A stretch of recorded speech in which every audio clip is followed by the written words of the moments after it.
এই বিশেষ মতবাদের সাথে আমাদের যে মতবিরোধ, এটা শুধু হাত কোথায় বাঁধবো, আমিন আস্তে বলবো, জোরে বলবো, কিভাবে নামাজের মধ্যে দাঁড়াবো, ফাঁকা কতটুকু থাকবে, এগুলা নিয়েই নয়, বরং তাদের সাথে আমাদের মূল যেই বিরোধ এবং মূল যেই দ্বিমতের জায়গা, সেটা আকীদার ক্ষেত্রে, উসুলের ক্ষেত্রে।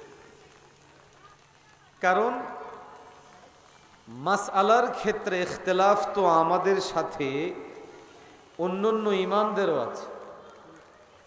এই জন্য আমরা দেখি হাত নাভির নিচে বাঁধা, নাভির উপরে বাঁধা, এই মতবিরোধপূর্ণ বিষয়টা মতবিরোধ থেকেও উম্মার মাঝে একটা ঐক্য হয়েছে। হাত কিভাবে বাঁধবো এটা নিয়ে দ্বিমত থাকা সত্ত্বেও উম্মার মাঝে একটা ঐক্য হয়েছে।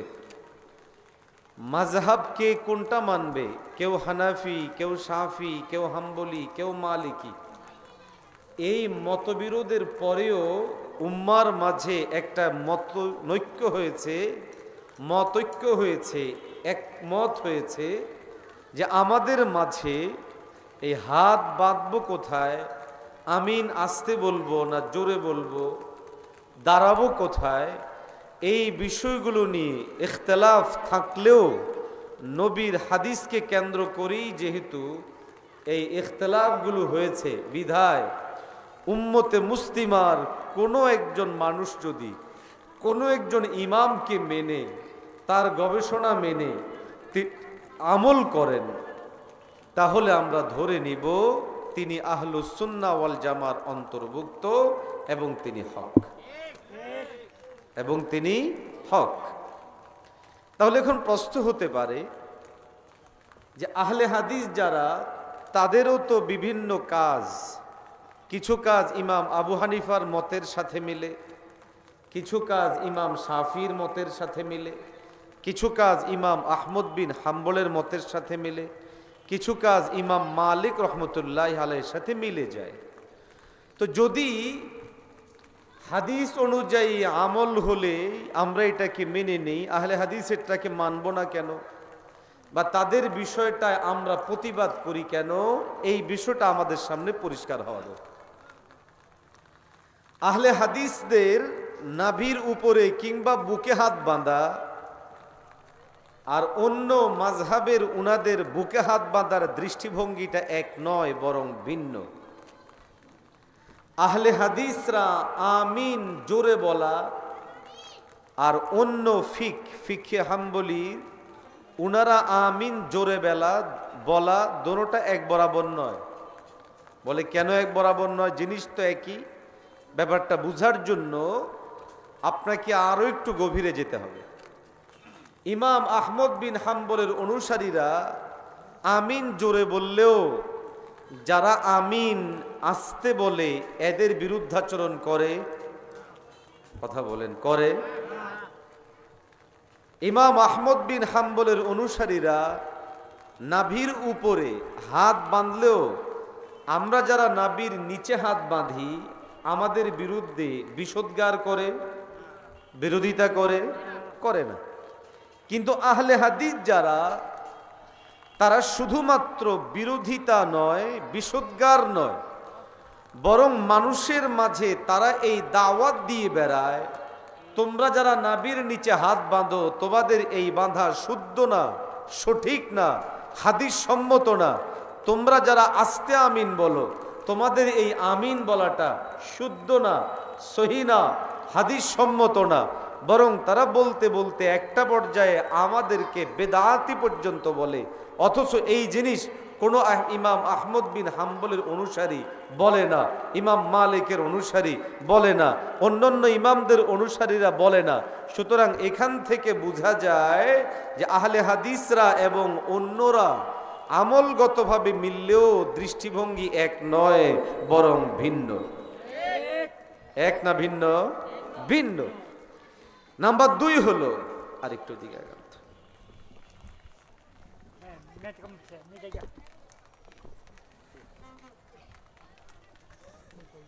না বসেন বসেন, অসুবিধা নেই। দ্বিতীয় বিষয় হলো, এই ব্যাপারগুলো খুব ঠান্ডা মাথা আমাদের বোঝা জরুরি। আকীদার ব্যাপারে এরা দীর্ঘদিন থেকে বলে আসতো যে আমরা যে আকীদা লালন করি এটাই সঠিক, এর বাহিরের কোনো আকীদা সঠিক না।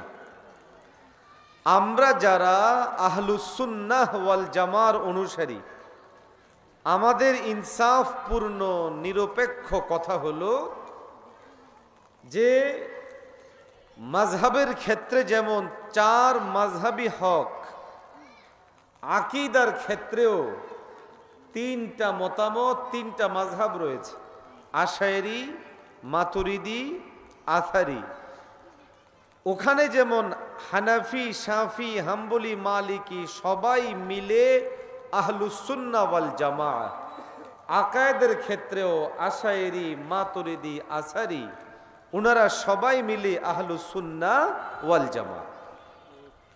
কিন্তু আহলে হাদিস নামীয় এই বিশেষ মতাদর্শী প্রচারকেরা লোকদেরকে দীর্ঘদিন পর্যন্ত এই কথাগুলো ছড়াতো যে আমরাই একমাত্র সহিহ আকীদার অনুসারী, এর বাহিরে কারো সহিহ আকীদা নাই, আমরাই একমাত্র সহিহ আকীদার কথা বলি, আর কেউ বলে না।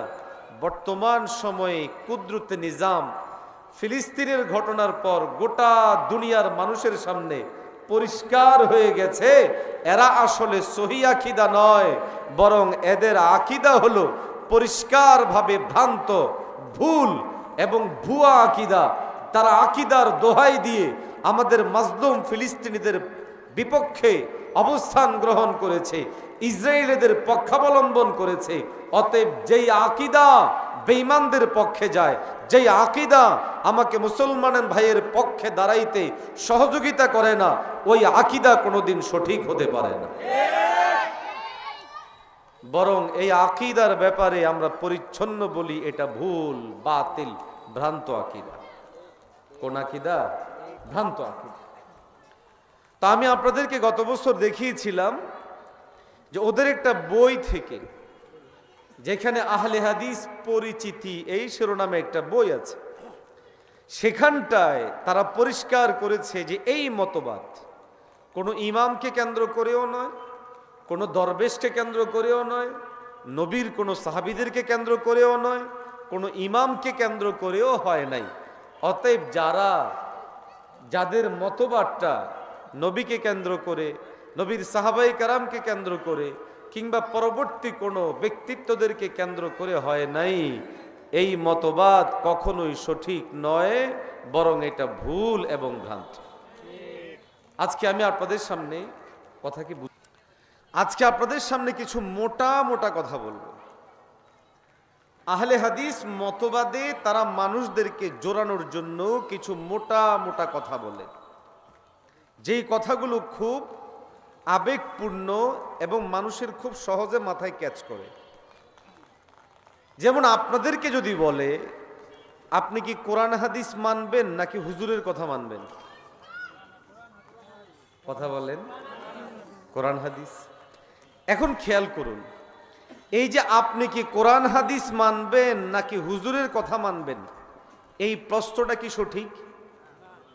কথা বলেনি, প্রশ্ন সঠিক? সঠিক না। কেন? যাকে হুজুর হিসেবে বলা হচ্ছে তিনি ইমাম আবু হানিফা, যাকে হুজুর হিসেবে বলা হচ্ছে তিনি ইমাম আহমদ, তিনি ইমাম মালিক, তিনি ইমাম শাফি, অর্থাৎ মাযহাবের ইমাম যারা, তারাই তো হুজুর।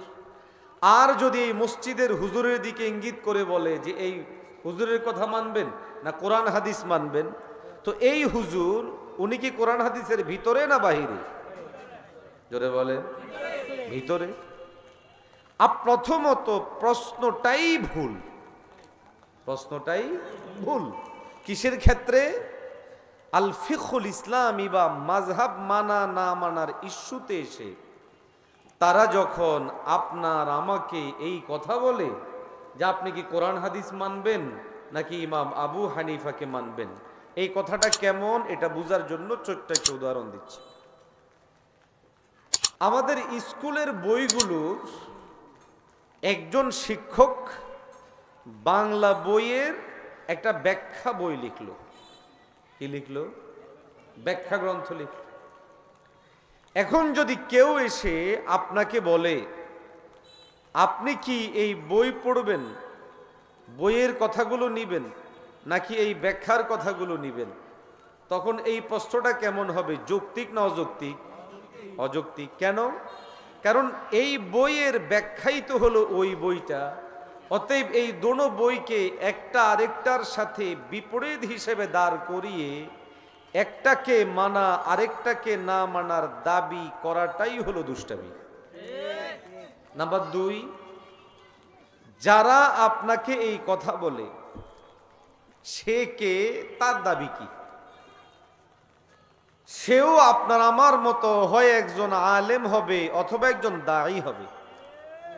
যদি এই লোকটাও আলেম হয়, দায়ী হয়, তাহলে আপনি তাকে পাল্টা প্রশ্ন করুন যে আপনি আমাকে প্রশ্ন করলেন আমি কোরআন হাদিস মানব নাকি হুজুরের কথা মানব, ইমামের কথা মানব।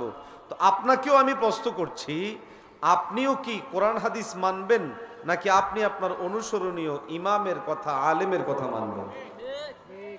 যদি সে প্রতি উত্তরে বলে আমি আমার আলেমের কথা মানব, তিনি সহিহ আকীদার কথা বলেন, তাহলে আপনিও পরিষ্কার বলবেন আমিও আমার ইমামের কথাই মানব, তিনিও সহিহ আকীদা সহিহ হাদিসের কথাই বলেন। কথা বুঝেন না? মনে ওদের বড় প্রতারণা হলো আমাদের অনেক জেনারেল ভাইদেরকে বুঝায় যে আপনি কোরআন হাদিস বাদ দিয়ে মাযহাব মানেন। তো কোরআন হাদিস বাদ দিয়ে মাযহাব মানে এই কথাটা কে বললো ভাই? এই প্রশ্ন করা থেকে বোঝা যায় মূলত মাযহাব কি জিনিস এটা আপনারা বোঝেন না, ফিকহ কি জিনিস এটা আপনারা বোঝেন না, ফলে এটা নিয়ে লোকদের মাঝে মিথ্যাচার করছে। ইমাম আবু হানিফা যেই কথা বলেছেন কোরআনের বাহিরে, কথা বলতে হবে, কোরআনের বাহিরে, হাদিসের বাহিরে, সুন্নাহের বাহিরে, শরীয়তের বাহিরে না। ইমাম আবু হানিফা রহমতুল্লাহ আলাইহি কোরআন এবং হাদিসকে সামনে রেখে ব্যাখ্যা করেছেন। অতএব কেউ যখন ব্যাখ্যা মানে তখন সে মূল গ্রন্থকে মানে, মানার জন্যই সে ব্যাখ্যা মানে। ইমামে মালিক তারা কোরআন এবং হাদিসের সার নির্যাস উম্মার কাছে দিয়েছেন। ইমামে আহমদ বিন হাম্বল কোরআন এবং সুন্নাহের সার নির্যাস উম্মতের কাছে দিয়েছেন। অতএব আপনি কি কোরআন হাদিস মানবেন নাকি ইমামদের কথা মানবেন? এই প্রশ্নটাই একটা অবান্তর, একটা মিথ্যাচার এবং প্রোপাগান্ডা ছাড়া আর কিচ্ছু না। আওয়াজ দিয়ে বলে ঠিক না? বলছে সবচেয়ে বড় কথা ভাই, আহলে হাদিস মতাদর্শের লোকজনও কিছু আলেমদের কথা মানে কি মানে না? না মানে না? মানে। কারণ আপনাদের এলাকায় যদি কেউ এই মতাদর্শী থাকে, এই মতাদর্শের ভাইয়েরা তারা সবাই কি সরাসরি কোরআন হাদিস পড়তে জানে? বলেন না, জানে না। তাহলে যদি সরাসরি কোরআন হাদিস না জানে, তাহলে কোরআন হাদিস জানার, মানার, কোরআন হাদিস অনুযায়ী আমল করার জন্য অবশ্যই সেই কোনো ব্যক্তির, কোনো ইমামের, কোনো ফকিহের, কোনো মুহাদ্দিসের, কোনো শাইখের বক্তব্য নিতে হবে, বিশ্লেষণ নিতে হবে। এখন তারা যদি ব্যাখ্যা বিশ্লেষণ নেওয়া বৈধ হয়, আমাদেরটা অবৈধ কেন? আমাদেরটা যদি অবৈধ হয় তাহলে তাদেরটা বৈধ কেন? ঠিক না? এখন আমাদের অনেক সরলমনা মুসলমান এই বিষয়গুলো বুঝে না। বিশেষত সামনে তারাবিহের নামাজ আসছে। এমন করে কে? ও আচ্ছা, তারাবিহের নামাজকে কেন্দ্র করে দেখা যাবে যে এই একটা প্রোপাগান্ডা ছড়িয়ে দিবে।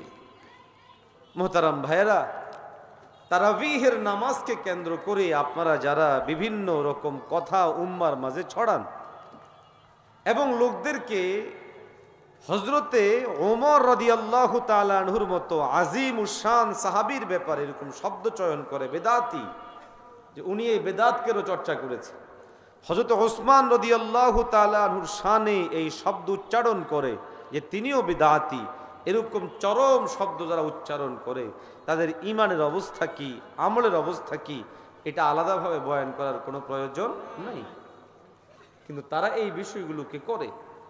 এখন আমাদের অনেক সরলমনা মুসলমান ওদের এই চিকন চিকন বিষয়গুলো না বুঝে ভাবে যে কথা তো সুন্দর, বক্তব্য তো সুন্দর, আসলেও সুন্দর। যেমন ধরেন ওদের একটা বক্তব্য হলো সহি হাদিসের বাংলাদেশ। কোন হাদিসের বাংলাদেশ? সহি হাদিসের বাংলাদেশ। হুজুরদের কথা শুনবে না এখন আর। তো হুজুরদের কথা না শুনে এখন কি করবে? এখন ডাইরেক্ট তারা হাদিস মানবে, হাদিস অনুযায়ী আমল করবে। দেখুন, হাদিস অনুযায়ী আমল করা এটা তো সবারই প্রত্যাশা। ইমাম আবু হানিফা রহমতুল্লাহ আলাইহি দীর্ঘ সময় থেকে গবেষণা করেছেন হাদিস মানার জন্য না না মানার জন্য। ইমাম মালিক রহমতুল্লাহ আলাইহি গবেষণা করেছেন হাদিস মানার জন্য না না মানার জন্য। ন্যূনতম ইনসাফ আছে, ন্যূনতম আল্লাহর ভয় আছে, ন্যূনতম শরীয়তের জ্ঞান আছে, ন্যূনতম বিবেক আছে এমন যে কেউ বুঝবে ইমাম আবু হানিফা, ইমাম শাফি, ইমাম আহমদ, ইমাম মালিক রহমতুল্লাহ আলাইহি উনাদের কারো উদ্দেশ্য এটা ছিল না যে আমরা আমাদের কথাকে প্রতিষ্ঠিত করব, নবীর কথাকে বাদ দিব, আমাদের কথাকে প্রাধান্য দিব, নবীর কথাকে বাদ দিব, এটা কারো মাথায় ছিল না। এই কথাগুলো আমাদের পরিষ্কার হওয়া জরুরি। বরং ইমাম আবু হানিফা রহমতুল্লাহ আলাইহিরও কাজ ছিল কিভাবে উম্মার কাছে কোরআনের বিধানগুলো দেওয়া যায়, কিভাবে উম্মার কাছে নবীজি সাল্লাল্লাহু আলাইহি ওয়াসাল্লামের হাদিসের মেসেজগুলো পৌঁছানো যায়। আল্লাহর বিধান, নবীর হাদিস, আল্লাহর আদেশ, নবীর তরিকা উম্মতের কাছে পৌঁছানোর জন্য তারা দিনকে দিন মনে করেননি, রাতকে রাত মনে করেননি, বরং দিন রাত একাকার করে পড়েছেন, লিখেছেন, গবেষণা করেছেন এবং উম্মতের ফিকির করতে করতে করতে করতে তারা কবর পর্যন্ত পৌঁছেছে। অতএব এটা বড় বেইনসাফ হবে যে মাযহাব হানাফি, শাফি, হাম্বলি, মালিকি এই মাযহাবগুলো মানামানি, কোরআন হাদিসকে বাদ দেওয়া, এরকম কথা যদি কেউ বলে সে বেইনসাফি করলো। এমন কথা যদি কেউ চিন্তা করে সে বেইনসাফি করলো। বরং হাকিকত হলো ইমাম আবু হানিফা বলেন, শাফি বলেন, হাম্বলি বলেন, মালিকি বলেন, সবার মূল টার্গেট ছিল কিভাবে আয়াতগুলোর অর্থ, তাফসীর, ব্যাখ্যা উম্মতের আমলের মধ্যে চলে আসে, নবীর হাদিস অনুযায়ী উম্মতের মধ্যে আমল চলে আসে। কিন্তু এখন লোকেরা তো বিভ্রান্ত হয়। লোকেরা বলে, হুজুর সহিহ হাদিস বাদ দিয়ে আমরা ভিন্ন দিকে যাব কেন? হাদিস বাদ দিয়ে আমরা হুজুরদের কথা মানতে যাব কেন?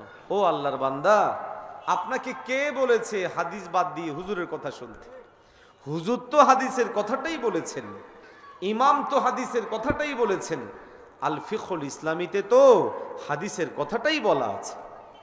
এখন যদি আপনার কথা ধরা হয় যে হুজুর আমি কারো ব্যাখ্যা বিশ্লেষণ শুনবো না, আমি ডাইরেক্ট হাদিস মানব, কিভাবে হাদিস মানবে?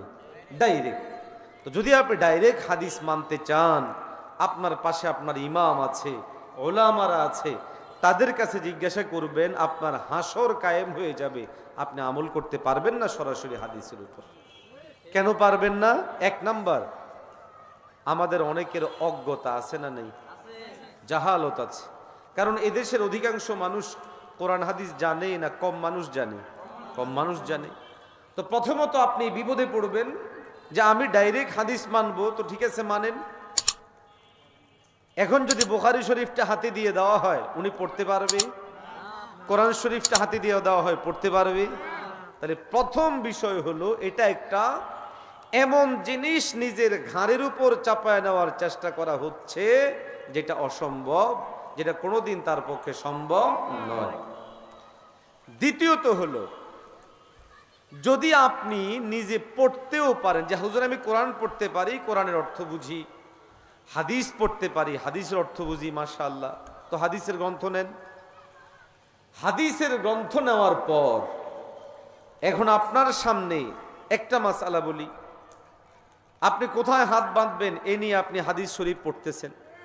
হাদিস শরীফ পড়ার পরে আবু দাউদ শরীফ, তিরমিজি শরীফ সহ বিভিন্ন হাদিসের কিতাব আপনার সামনে 3 ধরনের হাদিস আসবে। কয় ধরনের হাদিস? যদি বলেন কয় ধরনের হাদিস? আপনার চিন্তা কি, আপনার উসুল কি? আমি কোনো হুজুরের কথা মানব না, কোনো ইমামের কথা মানব না, সরাসরি কি মানব? হাদিস মানব। আল্লাহর বান্দা, আল্লাহকে ভয় করেন। এখন আপনি সরাসরি হাদিস মানেন। হাদিস মানতে গেলে তিরমিজি শরীফ খোলেন, প্রথম খণ্ডে রাসূলুল্লাহ সাল্লাল্লাহু আলাইহি ওয়াসাল্লামের আমল বর্ণনা করে ইমাম তিরমিজি রহমতুল্লাহ আলাইহি পরিষ্কার বলেছেন যে নবী সাহাবীদের মধ্যে আমল চালু ছিল 2 জায়গায়, একটা হলো নাভির নিচে আর একটা হলো নাভির উপরে। কয় জায়গা হলো তাইলে? 2 জায়গা হলো। আরেক হাদিসের মধ্যে আছে, মুসনাদ আহমদের মধ্যেও সে হাদিস আছে, আবু দাউদের মধ্যেও আছে, যে রাসূলুল্লাহ সাল্লাল্লাহু আলাইহি ওয়াসাল্লাম আম্মাজান যারা আছেন, মায়েরা, তাদের আমল ইত্যাদির ক্ষেত্রে বুকের উপর হাত বাঁধার কথাগুলো আছে। তাহলে হাত কোথায় বাঁধবো এই নিয়ে আমরা হাদিস পাইলাম কয় রকম? ধরে বলেন কয় রকম? আমার মূলনীতি কি? আমি কারো ব্যাখ্যা বিশ্লেষণ মানব না, ডাইরেক্ট হাদিস মানব। ডাইরেক্ট হাদিস মানতে হলে আমার সামনে হাদিস আছে এখন কয় রকমের? 3 রকমের। এই 3 রকমের হাদিসের উপর এট আ টাইম আপনি আমল করেন, সম্ভব? তা আমাদের একজন উস্তাদ দেখাইছিল, হয়তো এটা এইভাবে করা লাগবে। আলহামদুলিল্লাহি রাব্বিল আলামিন আর রহমানির রহিম মালিকি ইয়াউমিদ্দিন ইয়্যাকা না'বুদু ওয়া ইয়্যাকা নাস্তাঈন, এরকম করা লাগবে। কারণ এরকম না করলে আপনি যে 3 রকমের হাদিস, 3 জায়গার হাদিসকে সমন্বয় করবেন কিভাবে? এখন আপনি বলেন যে না আমি শুধু এখানেই বাঁধবো। ও ভাই, আপনি যদি এখানেই বাঁধেন তো বাকি 2 জায়গায় কি দোষ করলো? আর এখানেই যে বাঁধবেন এই সিদ্ধান্ত আপনাকে কে দিল? নবীজি শুধুই এখানে বেঁধেছেন এমনটা তো নাই, এখানেও বেঁধেছেন, এখানেও বেঁধেছেন, এখানেও বেঁধেছেন। অতএব 3 জায়গায় বাঁধার কথা যখন পাইলেন, আপনার থিম হলো আমি মৌলবীর কথা শুনবো না, হুজুরের কথা শুনবো না, ডাইরেক্ট হাদিস মানবো। তো 3 জায়গার মধ্যে হাত বেঁধে দেখান, আপনার পক্ষে এটা সম্ভব নয়, কখনোই সম্ভব না। দ্বিতীয় আরেকটা উদাহরণ দিই। তারাবির নামাজ কয় রাকাত? ভিতরের নামাজ কয় রাকাত? হ্যাঁ, 3 রাকাত। তো আমাদের ভাইয়েরা তাদের দাবি অনুযায়ী যে তারাবির নামাজ 20 রাকাত 8 রাকাত, 2টার হাদিস আছে না নাই? অর্থাৎ 8 রাকাত এটা কি সেটা ভিন্ন আলোচনায় যাব, কিন্তু তাদের দাবিও যদি ধরি তাহলেও তারাবি সম্পর্কে মতামত কয়টা? 2টা। মানে হাদিসের মধ্যে আসলে একটা 8 আর একটা 20। বরং আমরা যদি হাদিসের মধ্যে যাই আরো বেশি পাবো, 38 পর্যন্ত, আরো বেশি পর্যন্ত হাদিসের মধ্যে বিভিন্ন রাকাত সংখ্যা আছে না নেই। এখন যদি সবগুলো হাদিসকে সামনে আনা হয় আর দাবি করা হয় যে আমি তারাবির নামাজ পড়ব হাদিসকে সামনে রেখে, তো কেমনে পড়বেন? হুবহু রাসূলুল্লাহ সাল্লাল্লাহু আলাইহি সাল্লাম যেভাবে পড়তেন সেভাবে পড়ুন। আপনাদের দাবি অনুযায়ী রাসূলুল্লাহ সাল্লাল্লাহু আলাইহি সাল্লাম তাহাজ্জুদের যে নামাজ পড়তেন আপনারা সেগুলাকেও তারাবি বানায় ফেলেন। তো তারাবি বানায়া নবীর হাদিসগুলোকে সামনে রেখে তারাবির নামাজ পড়া শুরু করেন, সারা রাত শেষ হয়ে যাবে, তারাবির নামাজ শেষ হবে না। তারাবির নামাজ কি হবে না? শেষ হবে না। বিতরের নামাজ, আহলে হাদিস মতাদর্শী লোকজনের কাছে আপনি যদি জিজ্ঞাসা করেন বিতরের নামাজ কয় রাকাত, সে কোনোদিন একটা বলবে না। হয় বলবে 1 অথবা বলবে 3। এটা আবার 2 ভাবে পড়া যায়। এক কথায় বিতরুন মানে হলো বেজোর, বিতরুন মানে বেজোর। তো তাদের কথা হলো বিতরুন মানে বেজোর। এখন বেজোর যত নামাজ নবী থেকে প্রমাণিত আছে তাদের দাবি অনুযায়ী 1 রাকাত এটাও বিতির, 3 রাকাত 1 সালামে এটাও বিতির, 3 রাকাত 2 বৈঠকে এটাও বিতির, 5 রাকাত 7 রাকাত 9 রাকাত 11 রাকাত 13 রাকাত সবগুলো বিতির। তাহলে এখন আসুন মূলনীতি কি? ওমা ভুলে গেছে, মূলনীতি কি? আমি কোনো হুজুরের কথা শুনবো না, ইমামের কথা শুনবো না, মাযহাবের কথা মানবো না। আমি মানবো সরাসরি হাদিস। তো মানেন, বিতরের নামাজ পড়া শুরু করেন। আপনাদের দাবি অনুযায়ী বিতরের নামাজ 1 রাকাত, বিতরের নামাজ 3 রাকাত 2 তরিকা, বিতরের নামাজ 5 রাকাত, বিতরের নামাজ 7 রাকাত, বিতরের নামাজ 9 রাকাত, বিতরের নামাজ 11 রাকাত, বিতরের নামাজ 13 রাকাত। আপনারাও পড়েন না, পড়বেন না। আপনাদের 14 গোষ্ঠীর কেউ কোনোদিন পড়ে নাই, কিন্তু এই কথাগুলো বলে বেড়াচ্ছেন লোকদেরকে ধোঁকা দেওয়ার জন্য। আমার কথাটা একটু করা হয়ে গেল, কিন্তু বাস্তবতা না বলে তো উপায় নেই। ডাইরেক্ট হাদিস মানবো, কোনো ইমামের কথা মানবো না, এই কথার দ্বারা কথাগুলো আসলো। ডাইরেক্ট হাদিস মানার মতো প্রথমত যোগ্যতাই তো নাই, কি নাই ওদের। এই বোর্ডটা আমাদের অনেক সরল মনা মুসলমানদের মধ্যে। তো এখন তারা কি করে? এখন তারা কাজ করে একটা কৌশলী কাজ। সামনে আমাদের অনেকে হজে যাবে, বিভিন্ন সময় হজে যায়। তো মক্কা শরীফে যাওয়ার পরে এরা সবচেয়ে বেশি তাদের মতবাদটাকে প্রচার করে এবং সহজ হয়। আমার এই 2 চোখ দেখেছে, 2 কান শুনেছি। হাজী সাহেবকে হাত দিয়ে বলে, হাজী সাহেব এটা কার ঘর? আল্লাহর ঘর। আল্লাহর ঘরের নামাজটা শুদ্ধ নাকি দেশে যেটা দেখে আসছেন ওটা শুদ্ধ? কথা বোঝেননি? একজন হাজী সাহেবকে যখন হাতে ধরে বলবে এই আল্লাহর ঘরের নামাজটা শুদ্ধ নাকি দেশেরটা শুদ্ধ, হাজী সাহেব কি বলবে? দেশেরটা শুদ্ধ। কারণ হাজী সাহেব তো সেই জ্ঞান নেই। কিন্তু যদি কোনো আলেমকে জিজ্ঞাসা করে, আলেম কি বলবে? এটাও শুদ্ধ, দেশেরটাও শুদ্ধ। কারণ এখানে যেটা হচ্ছে এটাও নবীর হাদিসকে অনুসরণ করে। আমরা দেশে যেটা পড়ি আর যেটা আমরা দেশে পড়ি এটা আমরা একা পড়ি এমন তো না, বরং সারা পৃথিবীতে 120 কোটির উপরে মুসলমান আমাদের মতো নামাজ পড়ে, আমাদের মতো হাত বাঁধে, আমাদের মতো আমিন বলে, আমাদের মতো দাঁড়ায়। অতএব আমাদের এই ফিকহকে, আমাদের এই মাযহাবকে বাতিল প্রমাণ করবে এমন কোন বাপের বেটা এখন পর্যন্ত দুনিয়ায় তৈরি হয়নি। কিন্তু সাধারণ মানুষ তো বোঝে না। হজে যাওয়ার পরে দেখেন হাজী সাহেব, দেখছেন আমরা জোরে আমিন বলি, এখানে জোরে আমিন বলতেছে। দেখেন আমরা এখানে হাত বাঁধি, কত মুসল্লি দেখেন এখানে হাত বাঁধে। ও আল্লাহর বান্দা, নিজে একটু ইনসাফের সাথে চোখ কান খুলে তাকান, আপনি দেখবেন ওখানে এখানে যেরকম হাত বাঁধার লোক আছে, এখানেও হাত বাঁধার লোক আছে, এখানেও হাত বাঁধার লোক আছে। হাত বাঁধে না এরকম অনেক লোকও আছে না নেই? তাইলে এই লোক যে আপনাকে বিভ্রান্ত করছে, সৌদি আরবের কথা বলে, মক্কা শরীফের কথা বলে আপনি বিভ্রান্ত হচ্ছেন কেন? আপনি তাকে পাল্টা প্রশ্ন ছুড়ে দেন।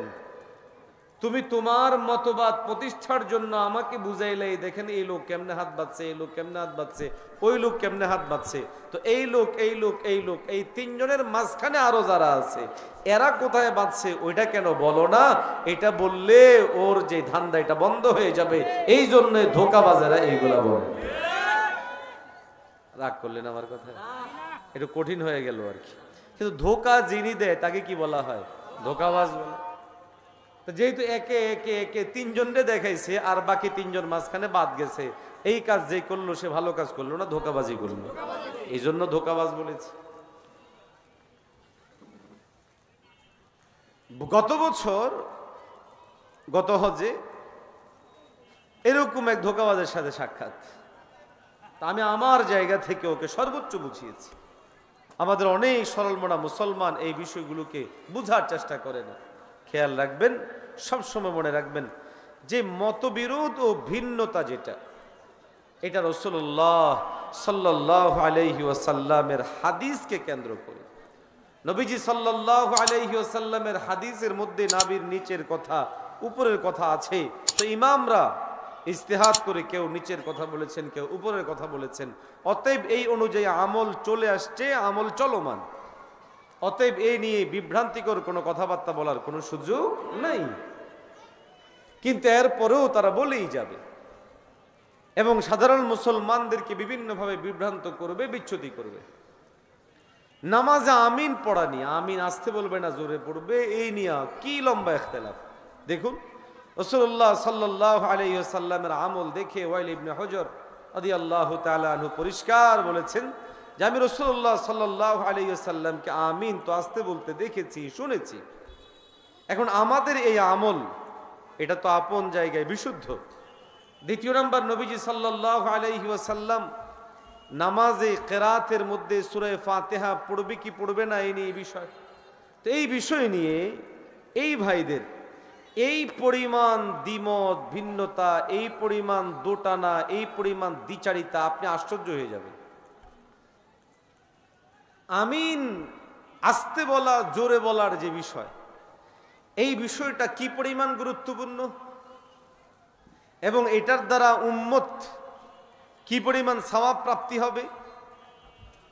হালকা আস্তে বলা আর একটু সশব্দে বলা, এতটুকু পার্থক্যকে কেন্দ্র করে যারা ভিন্নদের আমলকে বলতে পারে বাতিল, আমার মুখও তাদেরকে বাতিল বলতে বিন্দু পরিমাণ প্রকম্পিত হবে না। বরং তানাব্বুয়ে সুন্নাহর কারণে ইনসাফের কথা হলো আস্তে বলাও ঠিক, জোরে বলাও ঠিক। এখন আমাদের মধ্যে আবার কোন আম মানুষ তো আছে, আলেমরাও একটা ধোকায় পড়ে। আমার কথা কি বোঝা যায়? অস্পষ্টত কোনো জিনিস, সেই ধোকা কি? হুজুর হাদিসে আছে তো অসুবিধা কি? আমরা কেন ইমাম আবু হানিফার গবেষণা মেনেই আমল করতে হবে? হাদিস অনুযায়ী আমল করলেই তো হলো, হাদিসের সাথে মিলে গেলেই তো হলো, অসুবিধা কি? অসুবিধা আছে না নাই এই জিনিসটা বুঝার জন্য আপনাকে আল ফিকহুল ইসলামীর পরিধিটা বুঝতে হবে। আল ফিকহুল ইসলামী যদি শুধু ইবাদত, নামাজ, রোজা, হজ, যাকাত এগুলোতে সীমাবদ্ধ থাকতো তাহলে অসুবিধা ছিল না। যে যার যেটা মনে চাইলো, যখন যেটা মনে চাইলো সেটাই করলো, অসুবিধা নাই, হাদিসের সাথে মিলে গেলেই হইল। নামাজ পড়ে আবু হানিফার মতো, রোজা রাখে শাফির মতো, হজ করে মালিকের মতো রহমতুল্লাহ আলাই, মনে করেন আরেক কাজ করে ইমাম আহমদ বিন হাম্বলের মতো, অসুবিধা ছিল না। কিন্তু অসুবিধা আছে কেন, কখন, কি কারণে? অসুবিধা হবে তখন যখন এই বিষয়টা আপনি বুঝবেন যে ইসলামের পরিধি শুধু নামাজ রোজার মধ্যে সীমাবদ্ধ নয়, বরং এর বাহিরেও ইসলামের পরিধি আছে। আপনি আমি যদি নামাজের ব্যাপারে অনুমতি দিলাম, তোমার যেমনে মনে চায় এমনি নামাজ পড়ো, হয়তো এটার প্রভাব মানুষের মধ্যে পড়বে না। রোজার ব্যাপারে অনুমতি দিলাম, তুমি যাচ্ছে তাই করে রোজা রাখো, অসুবিধা নাই, সে যাচ্ছে তাই করে রোজা রাখলো। কিন্তু ইসলাম তো শুধুমাত্র ইবাদতের মধ্যে সীমাবদ্ধ না, ইসলামের মধ্যে আছে মুআমালাত, ইসলামের মধ্যে আছে মুআশারাত, আমাদের লেনদেন, আমাদের জীবন চলাচল সহ আমাদের জীবনের আরো বিভিন্ন পার্ট আছে, যেই পার্টগুলোর সাথে জড়িয়ে আছে আল ফিকহুল ইসলামী। এখন আপনি আমি যখন মেনে নিলাম নামাজের ক্ষেত্রে যাচ্ছে তাই করে পড়বে, হয়ে যাবে, তাহলে সে বিবি তালাক দিয়ে আইসাও বলবে হুজুর বউকে তো 3 তালাক দিছি, কিন্তু আপনাদের মাযহাবে 3 তালাক দিলে 3 তালাক হয়, আহলে হাদিসদের মতে 3 তালাক দিলে 1 তালাক হয়, তা আমি এই মতাদর্শে আহলে হাদিসদের মতো হয়ে গেলাম। কথা বুঝেননি মনে হয়? তখন ইসলামটা আর ইসলামের জায়গায় থাকবে না খেলনার পাত্র হয়ে যাবে। এটা যে শুধু এটা কথার কথা এমন না, বাস্তবে এমন ঘটছে। আমাদের যে মিরপুর আমার যে মাদ্রাসা ছিল, ওই মাদ্রাসার মহল্লার এক মুসল্লি ইয়াং ছেলে, সে তার বিবিকে তালাক দিছে এবং 3 তালাকই দিছে। কয় তালাক? 3 তালাক।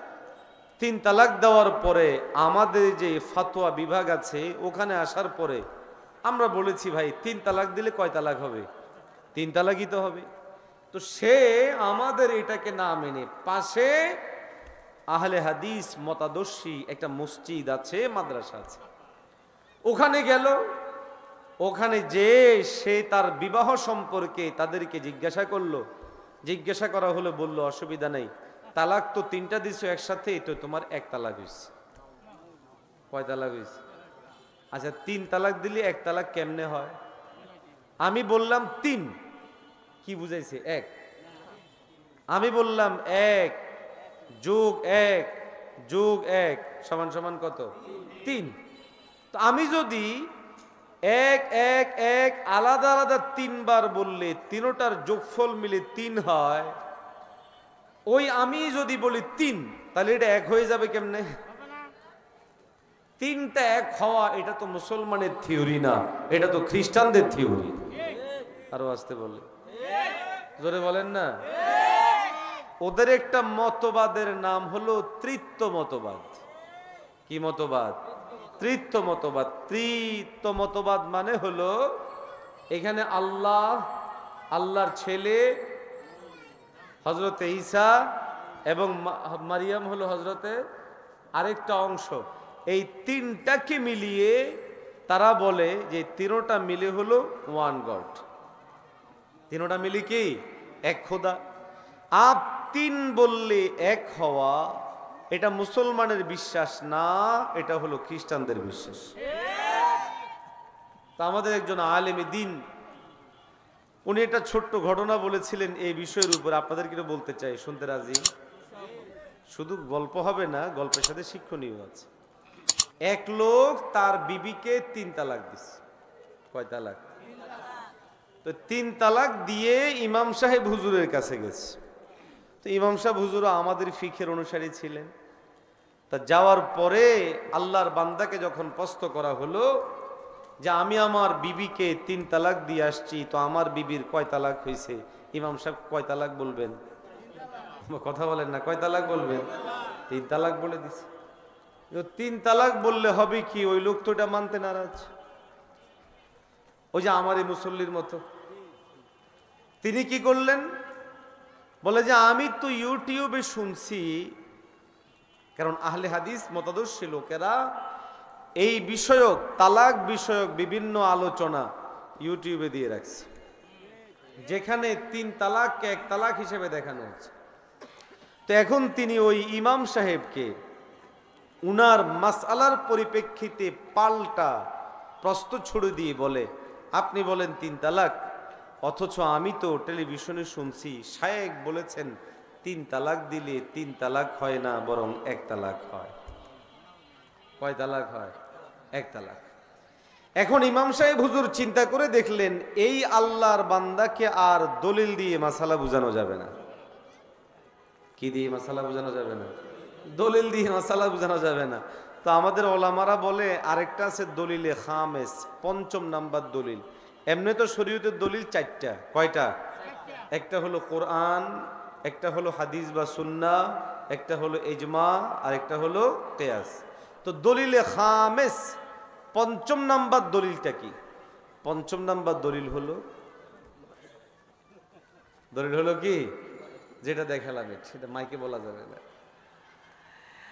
এখন ওই ইমাম সাহেব বললেন কাছে আসেন। তো উনি কাছে গেছে, ভাবছি ইমাম সাহেব কোনো গুরুত্বপূর্ণ কথা বলবে। তো গালটাকে ইমাম সাহেবের কাছাকাছি নেওয়ার পরে ইমাম সাহেব উনার গাল বরাবর এটা টাইম 3টা থাপ্পড় লাগাই দিল। কয়টা থাপ্পড় লাগাই দিল? এখন তো বেচারা হতচকিত হয়ে গেছে। আচমকা এই ঘটনার পরিপ্রেক্ষিতে তিনি হতবিবল হয়ে গেলেন। ইমাম সাহেব মানুষ, আমাকে এইভাবে মাইর দিল, ব্যাপারটা কি? চেয়ারম্যান সাহেবের কাছে গেছে বিচার নিয়ে। চেয়ারম্যান সাহেবের কাছে গিয়ে বলে, ভাই এই ঘটনা, অমুক ইমাম সাহেব হুজুর আমাকে দেখেন মাইরা আমাকে সাইজ বানায় ফেলেছে। এখন তো ইমাম সাহেবের সাথে চেয়ারম্যান সাহেবের যতটুকু পরিচয় আছে ওই পরিচয়ের সাথে এই কাজটা যায় না, যে ইমাম সাহেব কিভাবে এই লোকটাকে মারতে পারে এটা তারা মিলাইতে পারতেছে না। এখন চেয়ারম্যান সাহেব দীর্ঘক্ষণ চিন্তা ভাবনার পর ওই ইমাম সাহেবকে খবর দিলেন। খবর দেওয়ার পরে ইমাম সাহেব হুজুর তখন আসলেন। আসার পরে চেয়ারম্যান সাহেবকে ইমাম সাহেব প্রশ্ন করলে, ইমাম সাহেবকে চেয়ারম্যান সাহেব প্রশ্ন করলে ইমাম সাহেব শুধু বলে, হেরে জিগান কি? কারে জিগে দেখিস? ও তো আমাকে বলেছে, এখন আপনি বলেন ঘটনাটা কি হইলো, আসলে কি হইলো একটু বুঝায় বলেন। তো ইমাম সাহেব হুজুর বলে যে আমি বলা লাগবে না, তাকে বলতে বলেন। তো এখন সে আবার বলা শুরু করলো যে আমি গেছিলাম আমার স্ত্রীকে তালাক দেওয়ার পর হুজুরের কাছে মাসআলা জিজ্ঞাসা করার জন্য। হুজুর আমাকে মাসআলা না বইলা আমার গালের মধ্যে 3টা চটকনা মারছে। কয়টা থাপ্পড় লাগাইছে? যদি বলেন কয়টা লাগাইছে? এবার ইমাম সাহেব বলে এই থামো থামো, আমি তোমাকে 3টা থাপ্পড় দিই নাই, আমি তোমাকে একটা থাপ্পড় দিছি। কয়টা দিছে? যদি বলেন কয়টা দিছে? এখন তো ইমাম সাহেব বেচারার এই আচরণ দেখে চেয়ারম্যান সাহেব পড়ে গেল চিন্তায়। কারণ ইমাম সাহেব মিথ্যাবাদী না এই লোক মিথ্যাবাদী, আবার গালের যে সাইজ হয়েছে বোঝাও যায় যে মাই হয়েছে। এখন এই লোক বলে 3টা, ইমাম বলে একটা, এই লোক বলে 3টা, ইমাম বলে একটা, এই লোক বলে 3টা, ইমাম বলে একটা। শেষ পর্যন্ত চেয়ারম্যান সাহেব ইমাম সাহেবকে অনুরোধ করে বলে হুজুর যা হয়েছে হয়েছে, আসল ঘটনা আমাকে বুঝায় বলেন, ঘটনা কি? ইমাম সাহেব হুজুর বলে আমি যদি তাকে এট আ টাইম 3টা থাপ্পড় একসাথে দিলে থাপ্পড় 3টাই হয় এটা সে বোঝে, তো সে তার বউকে একসাথে 3 তালাক দিল 3টাই হবে এটা সে বোঝে না কেন? আজান দিছে না? আচ্ছা শেষ করছি আমরা। তো কখনো কখনো আহলে হাদিস মতাদর্শের চিন্তাগুলোকে ছড়ানো হলে তখন মানুষ দ্বীন ও ইসলামকে খামখেয়ালের বস্তু বানিয়ে ফেলবে। এই জন্য এই কথা বলার সুযোগ নাই, তাদেরটা হাদিসে আছে তো চলে, তো নামাজটা এভাবে হলেই হলো না। প্রত্যেকটা জিনিসের একটা রুলস আছে, একটা নিয়ম আছে, ওই রুলস মেনেই চলতে হয়, ওই রুলস মেনেই আমল করতে হয়। যদি না মানা হয়, রুলস না মানা হয়, তখন আর কোনো জিনিস ঠিক থাকবে না। ছোট্ট একটু উদাহরণ দিয়ে শেষ করছি। কোরআন শরীফ কয়ভাবে পড়া যায়? ওলামারা বলবে 7 ভাবে পড়া যায়, কিন্তু আমরা 7 ভাবে পড়ি না, একভাবে পড়ি। কিন্তু এখন যদি কেউ 7 ভাবে পড়া শুরু করে সহি হবে? লম্বা ইয়ে করবো না, এই কথাটা বলেই শেষ করছি যে আমাদের অনেকের এই ধোকাটার মধ্যে পড়ে। অসুবিধা কি? যে একটা কিছু মিললেই তো হলো, হাদিসের সাথে মিলে গেল, হয়ে গেল, অসুবিধা কি? না, এটা সম্ভব হতো যদি ইসলামটা এবং ইসলামের সম্পর্কটা শুধু ইবাদতের মধ্যে হতো। আর শুধু ইবাদতের মধ্যে হলেও সম্ভব না। যেমন উদাহরণ হতো তিলাওয়াত, এটা 7 ভাবে করা যায়, বরং আরো বেশিও আছে। প্রসিদ্ধ হলো 7 কেরাত। এখন কেউ যদি নামাজের মধ্যে 7 কেরাত থেকে কোনো সময় এই কেরাত, কোনো সময় ওই কেরাত, কোনো সময় এই কেরাত পড়ে, তো সমস্ত ফুকাহা ইমাম ওলামারা বলেন যে এইভাবে এটা বৈধতা না, বরং যে কোনো এক কেরাত যখন পড়বে সেটার উপরেই পড়বে। একইভাবে নামাজের মাসাইলের ক্ষেত্রেও একই জায়গায় আমি কোনো সময় আবু হানিফারটা, কোনো সময় শাফিরটা, কোনো সময় ইমাম আহমদেরটা, কোনো সময় ইমাম মালিকেরটাকে মানব, এটাও গ্রহণযোগ্য নয়। বরং ওনারা গবেষণা করেছেন কোরআন এবং সুন্নাহকে আমাদের পর্যন্ত পৌঁছানোর জন্য আমাদের জিম্মাদারি হলো সেগুলো মান, সেগুলো কি করা? মান। তা আমার আলোচনার সারমর্ম হলো এই যে আহলে হাদিস মতাদর্শী নামে কিছু ভাইয়েরা আমাদের সাধারণ জনমানুষের মনে কিছু প্রশ্ন ছুড়ে, প্রশ্নকে জাগরণ করে নিজেদের মতবাদকে প্রতিষ্ঠা করতে চাচ্ছে। যেই মতবাদগুলো, যেই প্রশ্নগুলো অপ্রয়োজনীয়, অহেতুক, বিভ্রান্তিকর, বিচ্যুতিকর, বরং এই প্রত্যেকটা প্রশ্নের বিপরীতে ও যখন আপনাকে প্রশ্ন করে, আপনি যখন পাল্টা তাকে প্রশ্নটা ছুড়ে দিবেন, তখন দেখবেন যে সে একবারে লাজবাব হয়ে যাবে। আল্লাহ আমাদেরকে বিশুদ্ধভাবে আমল করার তৌফিক দান করেন। আল্লাহ ওলামায়ে কেরামের এই আয়োজনকে কবুল করেন। অনেক কোরবানি করে এখানে যারা আয়োজক, প্রত্যেকে ইমাম, প্রত্যেকে খতিব, আমি তো বিশ্বাস করি যে আমাদেরকে মহব্বত করে দাওয়াত দেন, না হয় ওনারা আমাদের প্রত্যেকের চেয়ে অনেক বেশি যোগ্য এক একজন আলেম। তো এই জন্য আপনারা থাকবেন, সহযোগিতা করবেন এবং এই আয়োজনের জন্য যেইভাবে সহযোগিতা করা যায় সেইভাবে সহযোগিতা করবেন ইনশাআল্লাহ।